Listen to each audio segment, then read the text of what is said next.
10-րդ Digitech Business Forum-ը բացեց տեղեկատվական տեխնոլոգիաների և ծառայությունների համաշխարհային ալյանսի նախագահ Իվոն Չիոյուն։ Այս տարի ֆորումը նվիրված է 2019-ին Երևանում ՏՏ համաշխարհային համաժողովի կազմակերպմանը։ Ժամի հարցին, թե ինչու որոշեցին համաժողովն անցկացնել Հայաստանում, Իվոն Չիոյուն բացականչեց. Ես պարզապես սիրում եմ այս երկիրը, այստեղ սարսափելի ծավալների պոտենցիալ կա։ Discover the other center. Հայաստանը կարող է դառնալ համաշխարհային IT ինդուստրիայի կենտրոնի խոշոր այլընտրանք։ Կոնֆերանսի խորագիրը այս համատեքստում է ընտրված վերաիմաստավորելով կենտրոնը։ Աշխարհի ամենախոշոր ՏՏ կոնֆերանսի անցկացումը մեծ հնարավորություն է հայկական ՏՏ պոտենցիալը մեծացնելու եւ արտասահմանյան շուկայում ավելի ներկայանալի լինելու համար։ Հիմնական նպատակը ինֆորմացիոն տեխնոլոգիաների ներդրումն է բիզնեսում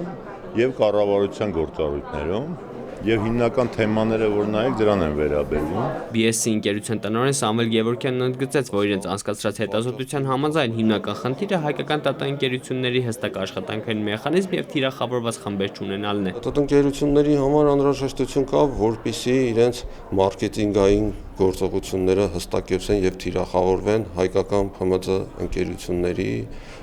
կարիքների համապատասխան։ Արհեստական ինտելեկտի հաղթարշավը հասավ նաև Հայաստան, այն կլինի ֆորումի քննարկման առանցքային թեմաներից մեկը։ Կներկայացվի դրա զարգացումը Հայաստանում եւ կիրառելիությունը բիզնեսում։ Աղվան Ասոյան, Անդրանիկ Արթենյան, ժամը լրատվական։